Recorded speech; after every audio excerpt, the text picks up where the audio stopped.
Okay, good morning. First of all, I'd like to apologize for the tardiness. I was at my ophthalmologist doing checkups for my final diagnostics. Anyway, we are just here to talk about two lessons, mainly the lesson 2 and lesson 3 of our module 1. Since last meeting, you've understand what language is. And as a sort of review, I guess that you've already mastered what's needed to be mastered, and you've already understood, no? And you have shown what are the basic functions of language.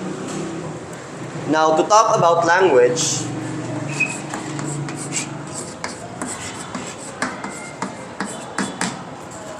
it's also very crucial for us to talk about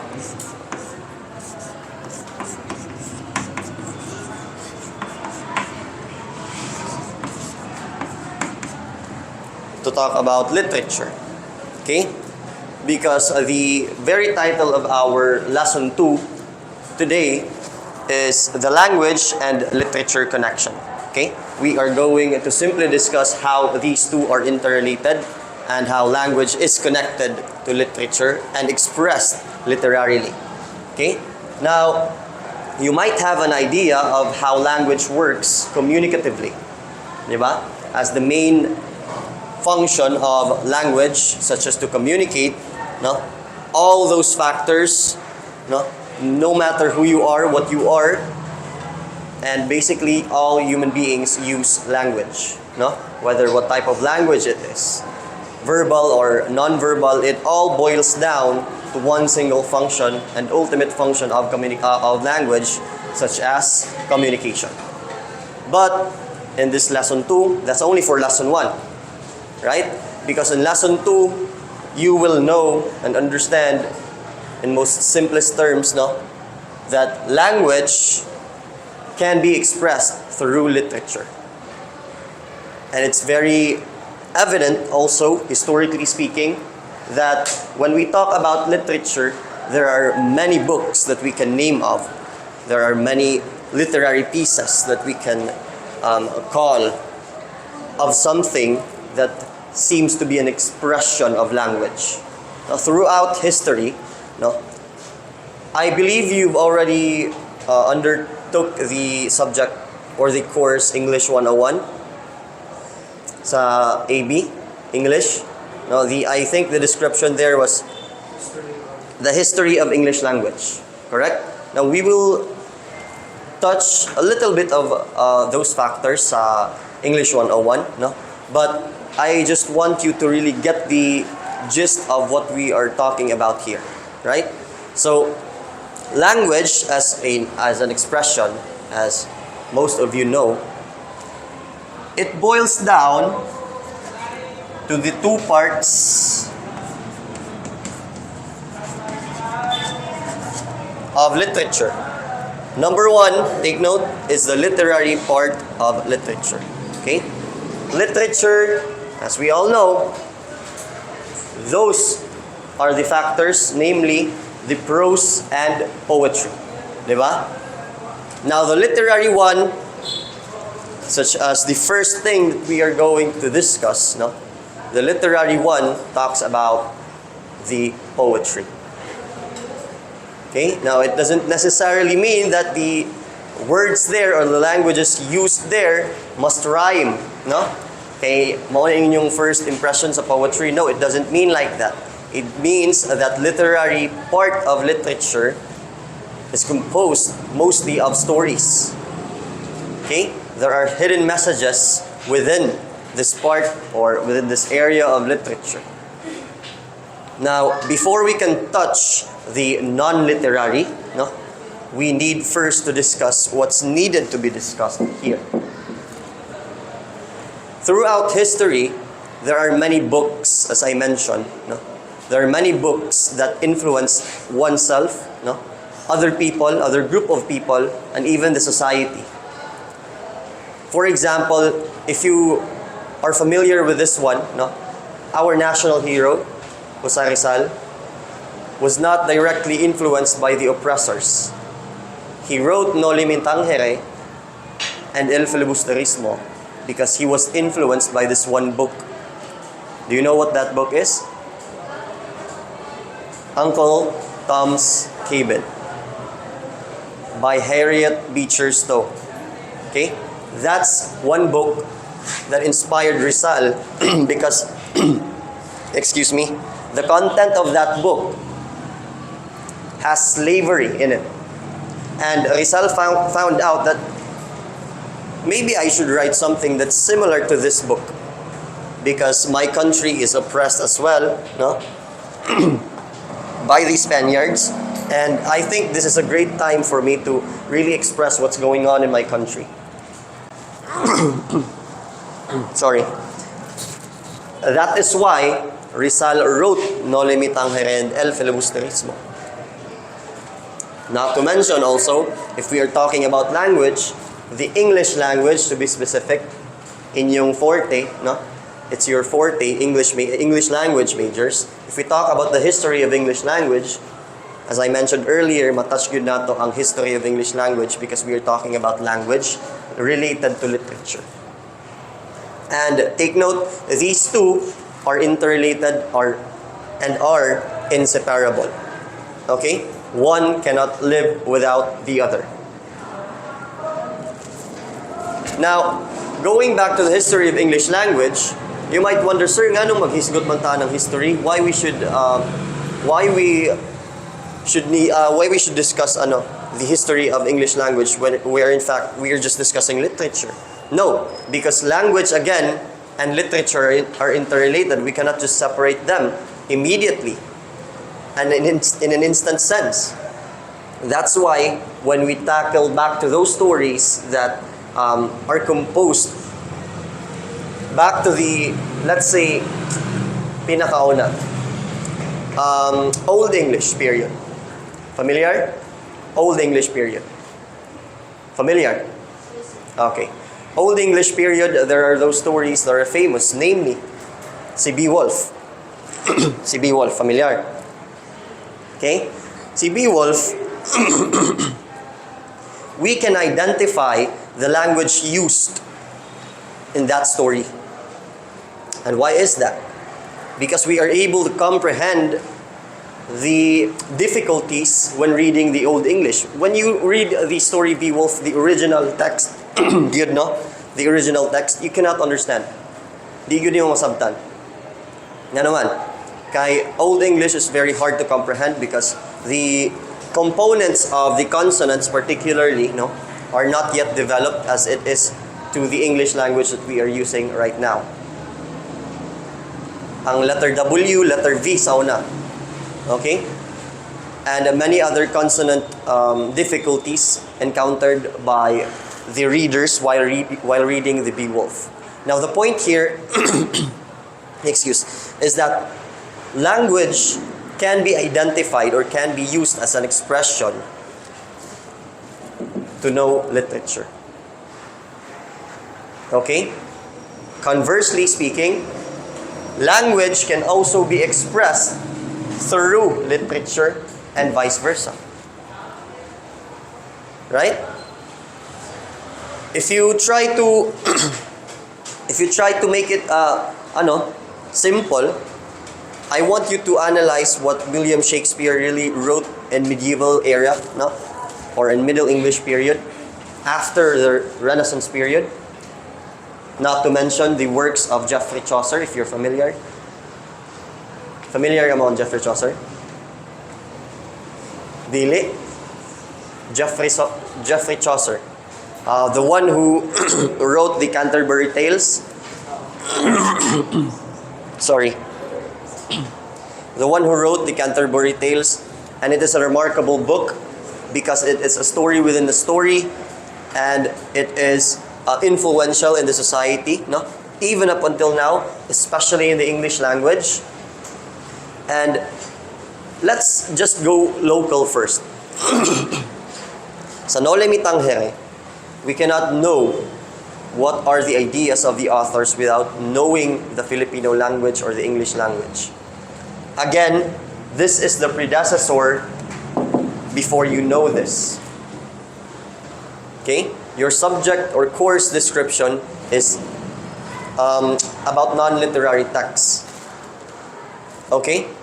Now, how can you know the non-literary texts, such as only the part of literature, if you don't know this process first?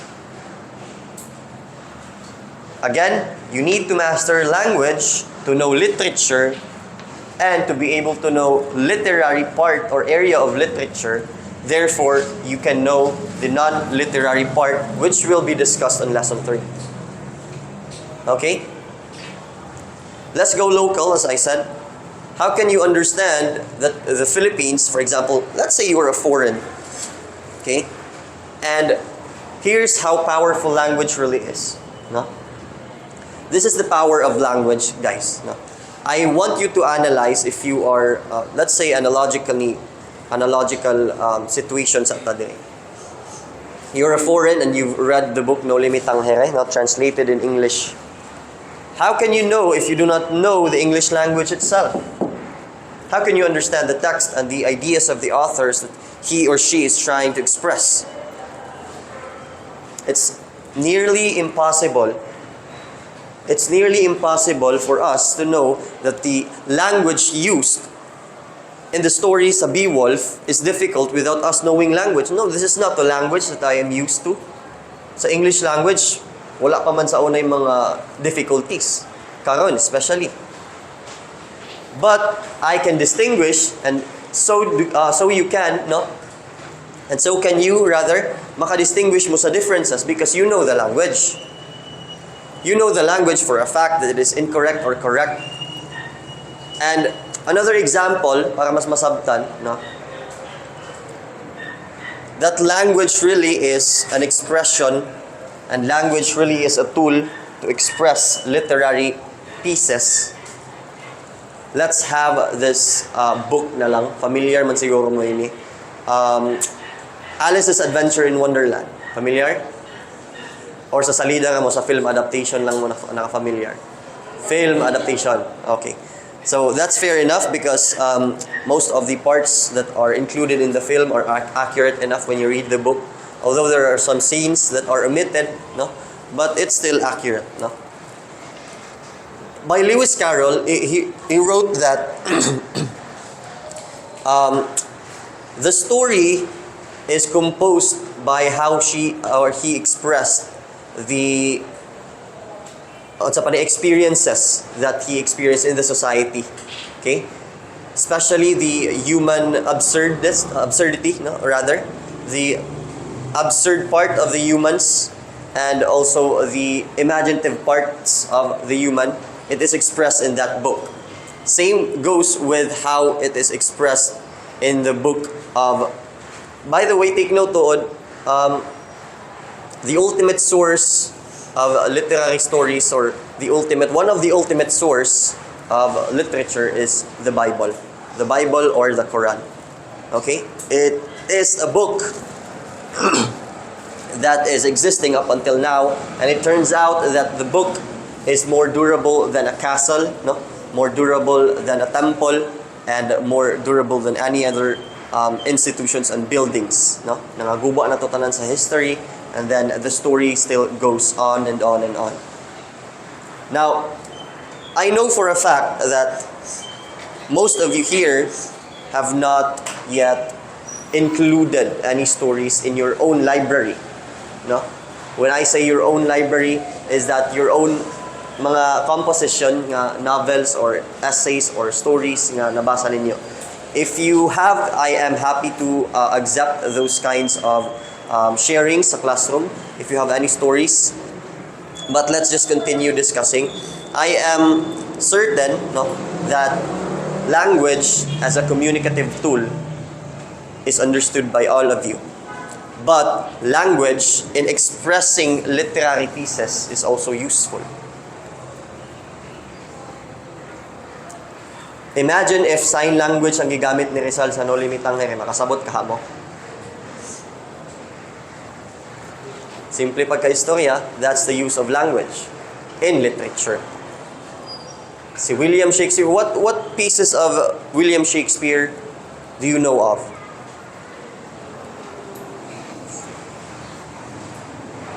Kinsa man? Let's say Romeo and Juliet, di ba? Very, very famous and very familiar na, no? Romeo and Juliet. Familiar? Yes. Okay, very good. It is originally composed as a play, no?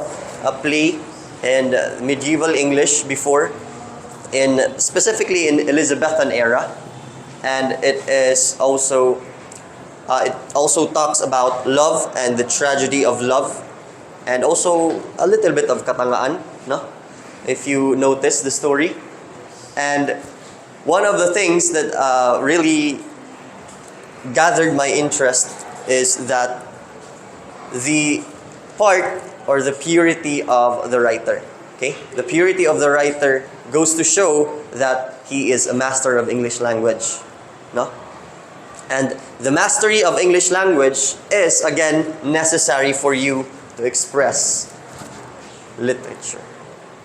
It is a very broad topic when we talk about literature, because I can name, and most of you can also name, countless numbers of books and compositions and literary pieces.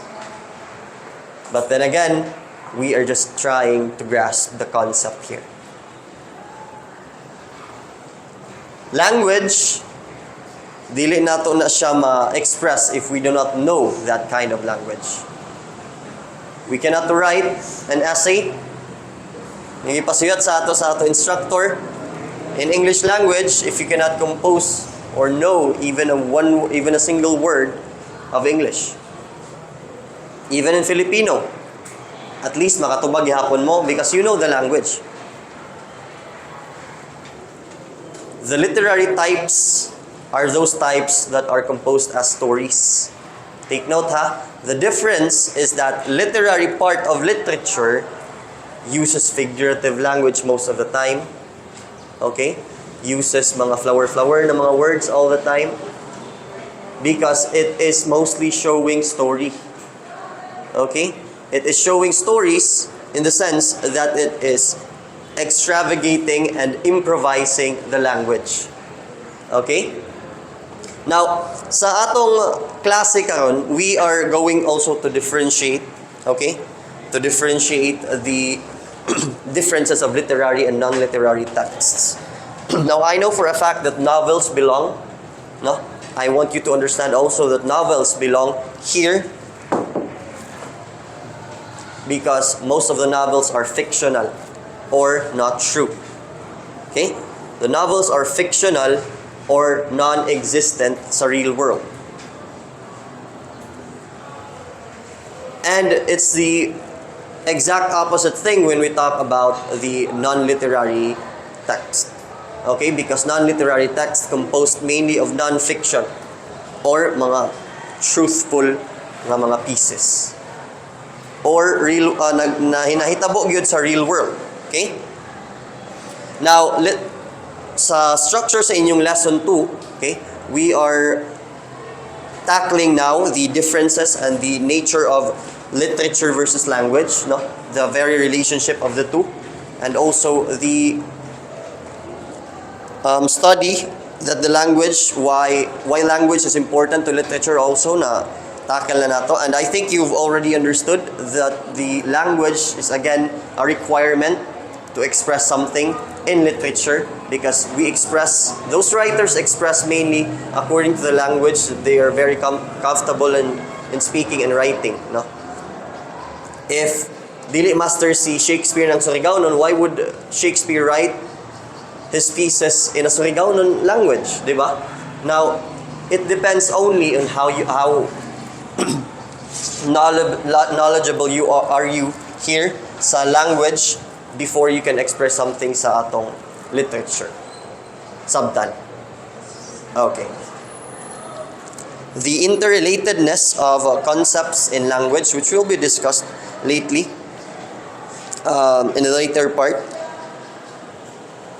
Now, the relationship is really important for you to understand, not just for you to know, because the language class is very broad topic, same as with the literature. But again, I just want you to grasp the main idea here that language is, again, the main requirement. Okay? Para mas masabtan yun siya Dili ka makasulat ng novels. If you want to write novels, you can't write any poem in English if you don't understand the basic grammar, if you don't understand the basic features of language and the very nature of it. Okay? So, that's partly the lesson 2. Okay? That's the entire content really. We are just talking about the language and literature relationship, and also we are just trying to discuss the differences in lesson 3, especially by giving specific examples. Okay? So, lesson 3 entitled as the non-literary text. We are done talking about the literary text, and I gave you already examples of what literary texts are, no? Again, mostly literary texts are fictional. Okay? That's why si Beowulf nag-exist, wala gyud siya mag-exist sa reality, rather it only exists in the minds of those storytellers before. So that's why na passed down siya into generation to generation. That's why it was written eventually. That's why, as you may remember, sa atong first meeting, sa first discussion rather, I mentioned there that language is primarily vocal. Okay? Language is primarily vocal, and one of the characteristics of language is that it is mainly through speaking. Okay? That's why sa wala pa'y written systems before, it is very common of sharing and dispersing some stories para sa iban mga generations. Okay, the non-literary texts, these are the complete opposite thing of the literary, as I said. But here are the exact differences, no? It is said here that the nature of the non-literary text is first and foremost, again, take note, non-fiction. Okay?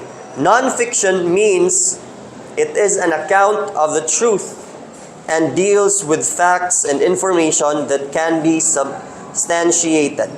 Meaning to say that every non-fiction material, every non-fiction piece, no? And every non-fiction written output by someone, it has substance. Okay? Meaning na ay content, na ay loon. But it doesn't mean nga ang literary text or ang novel, wala siya loon. In fact, there are many hidden messages. It just goes to show that the literary text, daghan lamang siya pasikot-sikot. No? Ipaagi lang siya sa mga stories and sa... Have you read a poem, for example, sa kang Shakespeare poem, let's say, no? You cannot understand when you directly read it because there are highfalutin words included there, and you just need to understand very deeply, no, for you to really get the message there. But non-literary text is the entire opposite thing because it is a direct usage of language and wala na siya pasikot-sikot. Okay? Dili na siya pareha sa literary text nga dagan pa siya yung mga stories, dagan pa siya yung mga flowery words, no, to be included. But non-literary text is substantial, no, meaning to say it uses concise and succinct language. Okay, it is based additionally, no, on the real world and is about real life experiences. This does not mean all non-literary texts are objective. Through an encyclopedia entry, for example, from a cookery book, no? Or a set of instructions on how to change a bicycle tire are likely to be objective. Whereas an advertisement, a newspaper editorial, or politician's speech are likely to be subjective. A text's purpose is what will usually denote how objective or subjective a text is. Okay, and one example of these types of non-literary texts. Number 1, take note. Advertisement. Okay? Advertisement. Pag mag-advertise bitaw ka, although you use improvised language, you might want to go direct to the point. Diba? When you advertise, for example, your product, no, kinsay online seller din you don't want to write on your caption, no, na to fly V in Surigao City, mag-compose pa kag poetry, no? It doesn't make sense, although it has beauty, but your buyers or your consumers will probably get bored of your posts, no? So advertisement might use improvised language, which means we can use figurative languages, no, literary devices, but not all the time.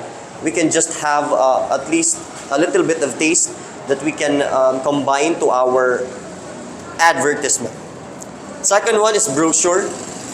Sa Avon, di ka makakita dito na ang tapad sa sinulat sa perfume is nag-write siya of poetry or it is composed of stories, no? Rather, it is a direct language nga nailingin dito, perfume din and na nakabutang rub here. Diba? Lagago ka simhot, tapos diretso na ka palit sa product if ganahan ka. Okay? Wala ka makita sa brochure na muingon dito. It is composed of different fragrance olfactorily. Muana ka. Tapos you might want to buy kuno, tapos it reduces the cacophony of life. Magana ka dito. Why mo palit sa yung produkto? Okay? Kaya unsa may pasabot ani? Ang nakasuyat sa, whereas sa PCAS module, ang nakasulat is, rub here, it smells good. It's a direct language. Okay? It smells good, and you might want to rub that, maski na nailibag pag rub nimo, no?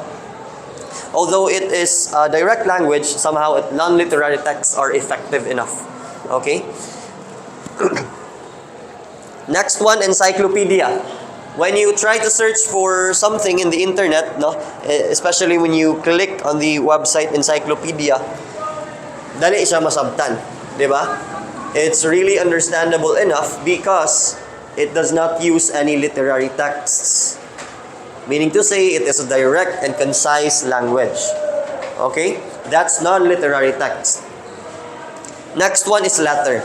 Sige, pag nag-letter ka sa, for example, sa principal, sa kang guidance, okay?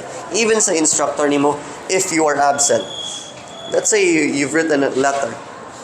You don't want that letter to be a 5-page letter, no? Okay, it is very lengthy. It is like a short story, whereas you can just write what you mean and what you want to express through a direct language. Dili na ka dito mag-flower. Okay? Because of what happened earlier, magana-ana pa ka dito. Okay? My actions were influenced by such weather. That's why I can't go to my classroom today and have my discussion at class. No? Have my reportings at class because I am challenged by the Mother Nature. Magana-ana ka. It's not applicable. It's not advisable. And for these non-literary types of examples, you are advised to use direct language. Okay? Set of instructions. Next one. Set of instructions. And if I say magpa-activity ko and I will write series of instructions here with highfalutin words, I don't think that you will immediately understand what the activity is. No? Because the instructions and the words used to the instructions are highly complicated, no? And it's not meant for any non-literary text type, but also if I use the literary texts, no? Dili gyud siya masabtan. Okay? Nasabtan. Very good. Autobiography. One example of non-literary text is autobiography because autobiography is advisable or applicable for using or in using direct language gihapon.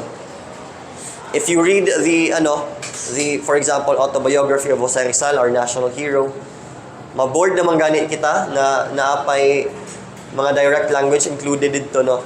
How much more if it is literary text types that are included in Rizal's life? No one will read it, or almost no one will read it because of the boredom that they will get upon reading the text. Especially pag boring kaayo, or especially pag ang literary language is not fit, no? If the language does not fit to the context or to the situation or to the literary text type. That's why I advise you everyone, no, guys, na magamit yung language accordingly. You might want to use language accordingly so that you can express your idea concisely. Dili kong magpa-essay-essay pa ka sa kadaghanan if you just want to mean one thing. Autobiography, that's one thing. Also sa essay. Yes, you can use literary devices, no? Figurative language sa essays, but do not change the story or do not entirely use every word there as literary. Because your teacher will mark you as too verbose, no? Dagan kayong words nga gigamit but not entirely fruitful, so to say. So, sa essay, advisable gihapon mag-use of language directly. Direct to the point dapat sa non-literary text. Okay? Sa magazines, for example, articles, no? Sa speech, sa impromptu speech, di ba? Naatay mga gitawag nga time limit sa impromptu, sa extemporaneous speech rather. And then sa impromptu speech, there are time limits also. But the difference is that sa impromptu, diretso na ka-answer. Okay? So, sa speech, formal events and formal speeches like those, no? You might want to use direct language. Wala kay oras nga mag-flower-flower pa diya sa stage. Okay? If you use the words of Shakespeare when you try to speak outside, no? For example, at the stage, then maybe the judges won't score you as you deserve to be scored because you use language incorrectly. As I said, master first the use of this one to be applied to this one. Gets? Okay, very good. Sa biography as well, when you write the life of someone, no? Sa diary, for example, sa infographic, sa mga memorandum of agreements, formal letters, those are examples of non-literary. Those are the examples of non-literary texts. Basically, every write-ups or every written outputs that are needed to be expressed plainly, no? It belongs to non-literary text, especially if it is non-fiction or meaning to say, tinuod siya. Okay? Evidences show, there are evidences that show that Rizal really lived that life according to his biography, no? Autobiography. Then it means that it is non-fiction. Okay? Your diary are those things, your diary is composed of those things na nahitabo gyud sa imong life. Therefore, it is realistic.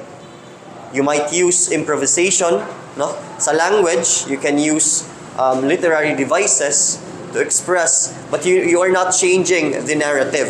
You are not changing the story, therefore, the story remains to be true. Okay?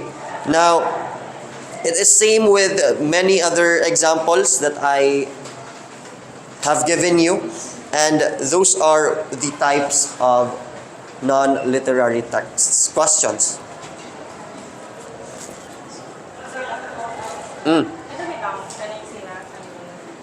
Essay, autobiography, diary, take. Kung saan sila, under sila sa literary. How so? Sige, nagklase mo mo sir. Under siya because you can write an essay depende sa topic. When I try to write an essay and the topic is about Jose Rizal, then I am mostly talking about non-fiction. It belongs to non-fiction. Sa essay, you can write, it is actually true with diary also, sa diary, because your story might be published to the public. No? Your story might be published. If you want to, you can use, again, improvised language to express something. Sa essay, if you are trying to express your opinion, because that's what most essays are, no? To express opinions and to express ideas. Sa Tagalog, it's sanaysay, no? To express something, it depends really on what you are expressing. That's why literature, again, is a complicated topic, and it's a very extensive topic in the sense that we are running out of time to express and to explain literature. But simplifying things here, essay means that non-fiction and fiction are combined. Pwede siya mabilong sa fiction and sa non-fiction. Because what if essay is technically defined as the composition of ideas and opinions, but mostly ideas. When you try to express your ideas freely and you are referring to a non-fiction or realistic topic, for example, you're writing an essay about global warming. Is it fictional? Di ba non-fictional? Because you might want to prove your ideas according to the real evidences that you gathered. But if you try to write an essay about the book, for example, you want to critique a book, especially a novel, that essay belongs to fiction. Because, for example, sa character ni Rizal, if you want to critique the book of Rizal, No Limitang Here, the essay there included, if you want to critique, no? Let's say you write a critique. Let's just assume this. You write a critique, and then suddenly the topics that you've included there are the characters of Rizal, no? Because you are critiquing the No Limitang Here, for example. And don't tell me it is non-fictional if you already included those fictional characters sa imong essay. I know it's confusing, but let's just make this straight. If the topic or the content or the story is true, that's non-fiction. And if it is not true, not realistic, non-existent, it is fiction. Pag non-fiction, hay mabilong? Non-literary.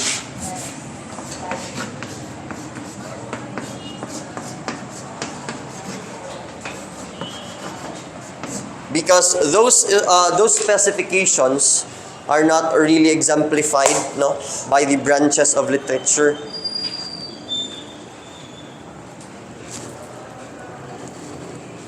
One can write an essay about his life, and the experiences of your life are factual enough. That's why it might belong, or it should belong, to non-literary text.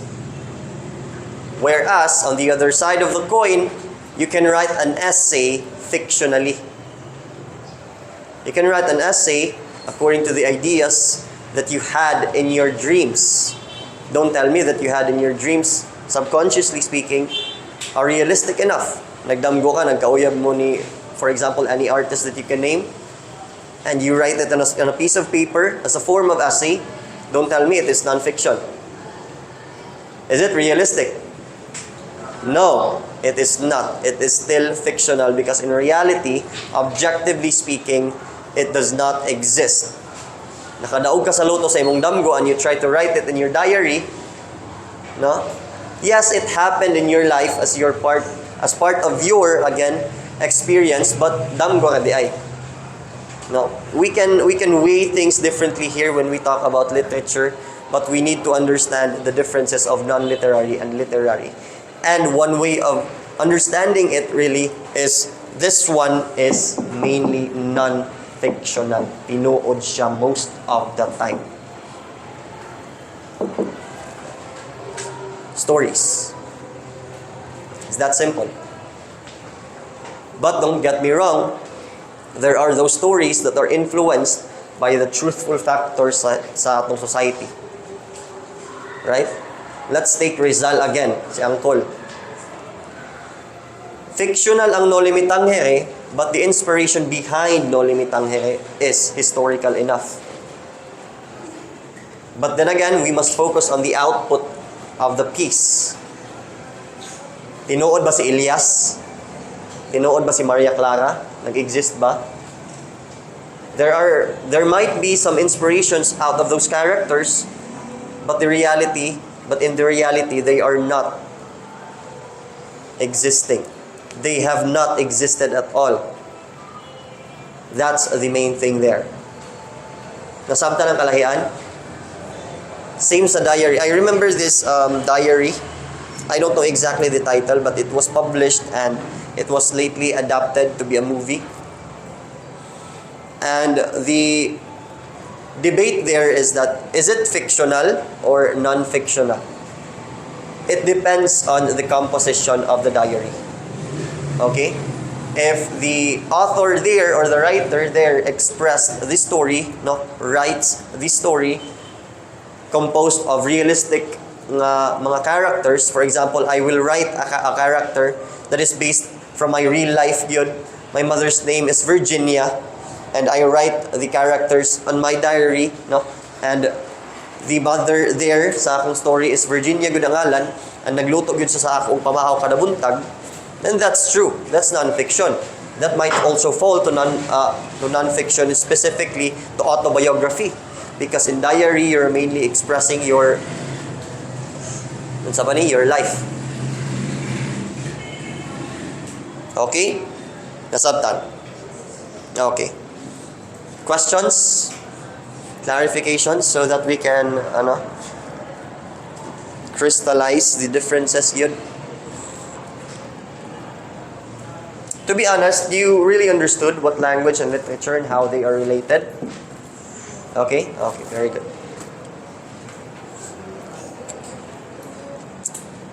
Questions, clarifications, confusions, mga pangutana. Yan na. Sure? Sure ba? Kaya pa ka manguli na ta? Yes, sir. Oo. Wala na? Wala na bitaw? Mga questions? Yan na, sabta na. Kaya pag di manggod ko kahibayo sa ini, di gud ka kasabot. Di pud ka ka-express. Di pud ka kasulat. Di ba? Sa impromptu speech bitaw, sa impromptu speech, it is required to speak English. No? Sa impromptu speech, for example, but how can you compete if you don't know the language? That's why, first na to discussion, I let you understand what language really is. Because, again, it is crucial for you to step out of your comfort zone in understanding different concepts that we might want to encounter din sa atong lesson. Documentary? You decide, it is non-fiction. Is it non-fiction or fiction? Non-fiction. But there are those documentaries nga nag-improvise sila sa language. Documentaries parang swimming yung horror nga nasa murag. Jessica Soho. Basa ko ng tubig. Ano man yun? Fiction? It belongs to supernatural beings, therefore it is fiction. Nag-exist ba? Na sila footage yun, nga kita sila dilingon nato dito. Depende kang Ed Kaluwag. Ang documentary depende sa Depende. Same sa essay, kagaina. Diba? Depende sa essay. Depends on the topic. Okay? If you want to talk about your life, and the factual things are included there, it is non-fiction. Kuha. Okay, very good. No more questions? Okay, that's it for our 2 lessons. I guess we just finished it for about an hour lang, no? I won't give you any activities. Sa flare lang ko ang post. And I am hoping for I demand your honesty, no? Upon answering. And by the way, I will remind every one of you here that I will check every work of yours, no? Through a legit plagiarism checker, so that I can assure that every word there comes from your mind. Okay? dili ta mangopya kay it's not really advisable for you as a person and for you as a student. Okay? If you don't have any questions, you can go now and let's see each other next week. Thank you. Sir, next week, sir, 8 name on your Depende, pwede ka mag-chat ka ako mostly kay I do not really know kung makatunga ko og alas 8 kay na-upload ko. 9 na lang ta. 9 na lang ta. Sa'yo lang, no? Sige. Sige na, alas 9 ka kanta kay I know we can still finish the topics. 9 to 10? 9 to 11. Pwede ka 9 to 11. If di na ako mag-attendance, na-notice ninyo di ko magpa-attendance, I will base your attendance sa inyong activity lang na i-post na ako sa Flare. If wala mo dito, wala mag-attendance. Okay? Nga na lang kasimple. Sir, kahayakay ko ng mga absent para sa kuman. Ha? Hindi sa mga yan, gawin na lang. Kaya hay? Activity na wag ko mga sa flare ako. Ay, sus. Dili man mahibaw-an diha ang competence ng isa ka bata. Okay? Dili man diha mahibaw-an because I can evaluate a child or a student.